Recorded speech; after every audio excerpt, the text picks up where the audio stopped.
Fala pessoal, voltando com mais uma aula a respeito do Freud. E hoje a gente vai começar falando sobre neurose e psicose. O termo neurose foi criado pelo médico escocês William Cullen em 1769 para se referir a doenças nervosas que geravam distúrbios na personalidade. Ou seja, a neurose, segundo William, causava distúrbios na personalidade. Já para Freud, é um distúrbio psíquico e sua causa está no recalque imperfeito. Quem assistiu a aula anterior sabe que o recalque é aquilo que a gente acha errado, mas já fez em um momento da nossa vida, e isso acaba ficando preso a nós. E ele acredita que essa neurose psicósica essa neurose e psicose tem a ver com o recalque imperfeito de desejos que foram censurados.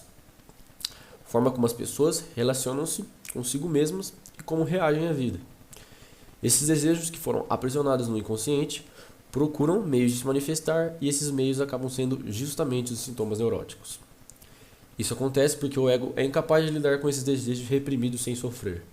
O ego seria nós mesmos, não consegue segurar esses desejos sem ter aquele sofrimento, aquela angústia. Quando os fragmentos desses desejos conseguem driblar o recalque e volta à consciência, eles precisam ser mascarados. Essa máscara é justamente o sistema neurótico, e ele pode se apresentar de diferentes formas. Pode se apresentar na sexualidade, em uma neurose histérica, uma neurose obsessiva, uma neurose fóbica, numa neurose atual, uma neurose de angústia e numa hipocondria não. Sim, uma hipocondria também. Já vou voltar aí. Através da sexualidade. Como que a neurose é refletida na sexualidade? É importante entendermos que na psicanálise o termo não se refere só apenas ao ato sexual, mas também ao universo dos afetos, os amores, os prazeres. Logo, os desejos sexuais incluem prazeres genitais, desejo de ser amado, reconhecimento, amor fraternal, sensação, descobertas. Isso ainda não está ligado com a neurose, me desculpe, viu? A neurose, os tipos de neurose vai ser falado agora. Aqui estamos falando sobre a sexualidade. Acabou tendo um erro no slide, mas isso que a sexualidade está ela não se refere só ao ato sexual, mas todos esses exemplos que eu citei. Agora sim, vou falar dos tipos diferentes de neuroses. Cada conjunto de sintomas caracterizam um tipo diferente de neurose. Neurose histérica. Inicialmente acreditavam que somente as mulheres podiam ter essa histeria, por ser uma doença do útero. O termo histeria é derivado do termo grego hystere, matriz útero. Contudo, Charcot, que era um médico também, que é conhecido pelo Freud, perceberam que os sintomas apareciam tanto em homens quanto em mulheres. Na neurose histérica, os sintomas convergem para todo o corpo, provocando dores corporais, paralisia, cegueira, surdez. Isso mesmo o homem não tendo útero acaba ocorrendo dele também. Relacionado ao desejo de chamar atenção e de conquistar a piedade alheia, ou a pacientes que são incapazes de encontrar a verdadeira causa de suas frustrações. Ele defende que pacientes que apresentavam histeria tinham sofrido algum abuso. Então, na maioria dos casos, Freud acreditava que as pessoas que sofriam de histeria já tinham sofrido algum abuso. Neurose obsessiva. Atos compulsivos, pessoas ficando atormentadas pelas repetições, tem como objetivo aliviar a ansiedade. Por isso, a neurose obsessiva é comum que o neurótico tenha apego a determinados rituais que ele não consegue deixar de manter. Como exemplo, a compra excessiva, rituais de fechar a casa 15 vezes, rituais envolvendo a limpeza, tem uma sujeirinha ali, fica limpando até acabar. Então essa é uma neurose que você fica obsessivo, fica ligado extremamente a uma coisa, sem que seja necessário. Isso também acaba se relacionando com o TOC, que é o transtorno obsessivo compulsivo. Tem um vídeo aí que eu vou deixar na descrição para vocês entenderem. Se vocês quiserem assistir, eu vou deixar aí na descrição. Caso eu esqueça, é só comentar que eu coloco para vocês. Neurose fóbica. desenvolvimento de medos irracionais. Exemplos: passear de barco, subir em escadas rolantes, de gatos, receio de sair de casa. O sentimento de trauma relacionado aos desejos recalcados deslocado para um novo objeto. Uma neurose fóbica que é presente em um personagem muito famoso é a do Batman, que ele cai em um poço artesiano e aparece vários morcegos e ele acaba tendo medo de morcego, ele acaba associando isso a um trauma dele e ele acaba tendo medo de morcego. Isso é uma neurose fóbica. Fobia social: medo de ser julgado negativamente por outras pessoas, comer na frente das pessoas, falar em público, interagir com o sexo oposto. Você acaba não tendo você não acaba fazendo esse tipo de coisa por medo de ser julgado, pela maneira como as pessoas vão reagir ao que você está falando, como a maneira que as pessoas vão reagir dos seus atos. E isso acaba sendo muito negativo para você, porque você não consegue fazer o que você quer. Neurose atual: relacionados aos problemas na vida sexual adulta e não em desejos infantis reprimidos. Vida sexual adulta no sentido de afetos, desejos, realizações e atos sexuais. São 3 tipos de neuroses atuais: neurastenia, que a pessoa desenvolve um comportamento intolerante a estímulos que normalmente deveriam ser tolerados sem grandes tramas. Por exemplo, a pessoa faz alguma coisinha errada assim, e você já fica muito nervoso, sem que não precisava todo esse drama. Música alta, reunião desmarcada, opinião divergente, sabe? Gera uma briga em excesso que não era necessária. Freud percebeu que a neurastenia ocorria preferencialmente em homens. Na maioria das vezes, os homens acabavam tendo mais neurastenia do que mulheres. Neurose de angústia ocorre mais com frequência em mulheres. Nesse quadro, os sintomas costumam ser taquicardia, dores de cabeça, desarranjos intestinais, sensação de opressão no peito ou pescoço, ou de morrer ou enlouquecer. Essa é a neurose da angústia. Hipocondria caracteriza por ser uma sensação de aflição no corpo. Na hipocondria, o sujeito acredita que está prestes a adoecer. Convicção que uma doença grave se desenvolve silenciosamente, não importando o que os médicos falem. Essa é bem complicado. Imagina você achar que sempre está doente e tende a ficar doente e não está. Todas as neuroses citadas são quadros patológicos, doenças psíquicas que precisam ser tratadas. O neurótico costuma perceber que precisa de ajuda, pois ele não cortou os laços com a realidade, embora lute frequentemente com a sua inconsciência. Psicanálise, psicótico. Vive no mundo da psicose. Se o conflito do neurótico é com o mundo externo, o conflito do psicótico... Se o conflito do neurótico é com o mundo interno, dentro dele, dentro das suas emoções, dentro dos seus pensamentos, o conflito do psicótico é com o mundo externo. O psicótico constrói uma realidade paralela.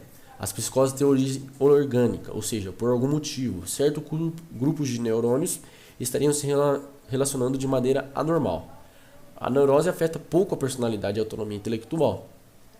A psicose afeta profundamente a personalidade e a autonomia intelectual. Então é muito mais prejudicial que a neurose. A neurose que compromete a emoção pode ser tratada por um psicólogo, porém a psicose que compreende a razão e a ação requer um médico psiquiatra, que é aquele médico que você tem que tomar remédio. É um psicólogo, eu não sei explicar certo, mas psiquiatra tem que tomar remédio, psicólogo não. O psicótico geralmente está consciente de sua doença.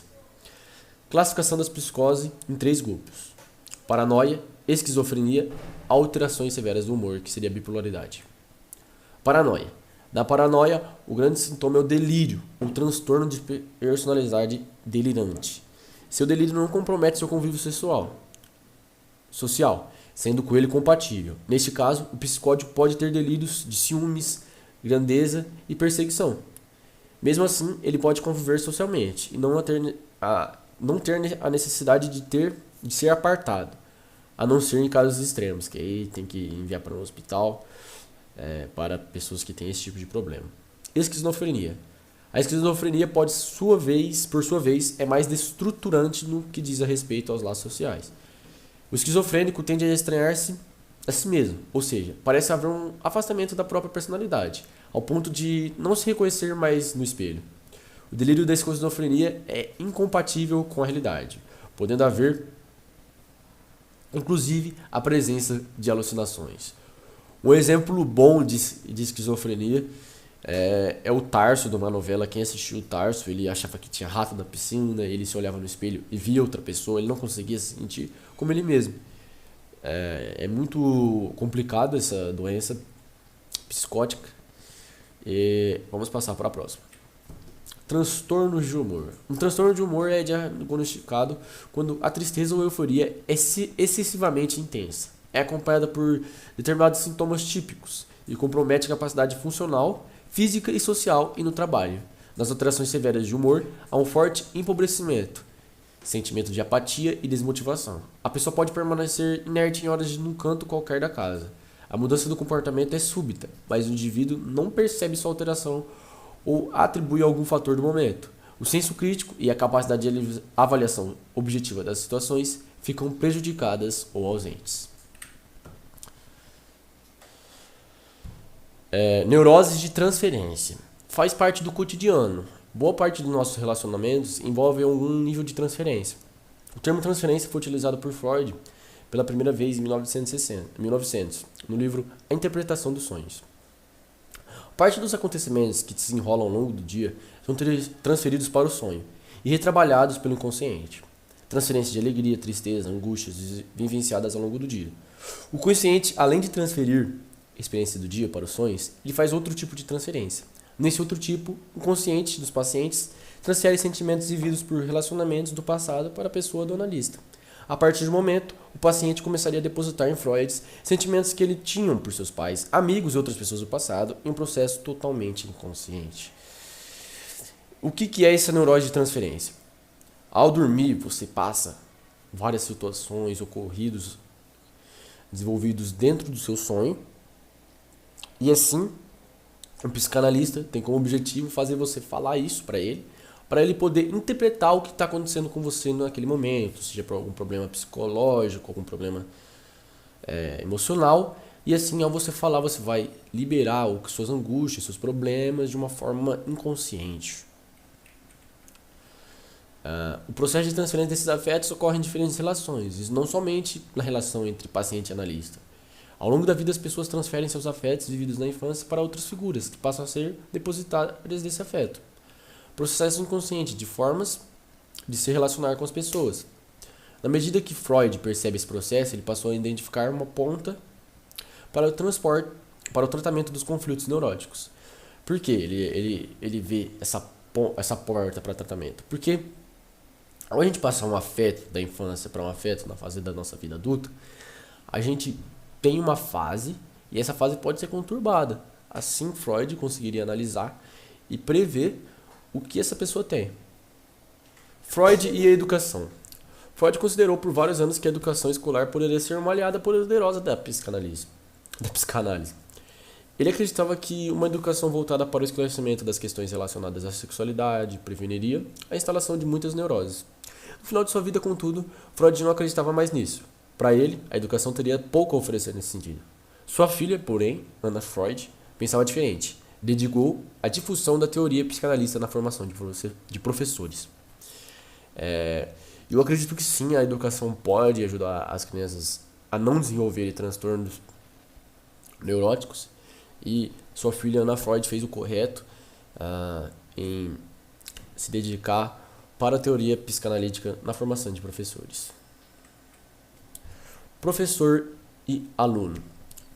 E quando eu acho um professor excepcional? O que pode ocorrer nesse caso é que esse professor recebe uma transferência por parte de seus alunos, de seus antigos afetos. Por isso se torna tão incrível. Em geral, essa transferência é facilitada em ambientes onde o diálogo é uma constante, onde o estudante tem a oportunidade de se posicionar e falar livremente com seus professores. É muito legal quando um professor dá esse poder da fala às crianças, aos jovens, porque ele acaba se sentindo importante também, ele acaba se sentindo participativo na aula, ele acaba se sentindo como influente na aula, assim como o professor. E isso acaba ajudando a aula do professor e o aluno. Os estudantes vão querer rever com seus professores as relações que tiveram com outras figuras de afeto. A figura do professor, nesse caso, é esvaziada e preenchida por tudo aquilo que as figuras de afeto representavam, o que também pode se tornar em ódio, desprezo de afeto.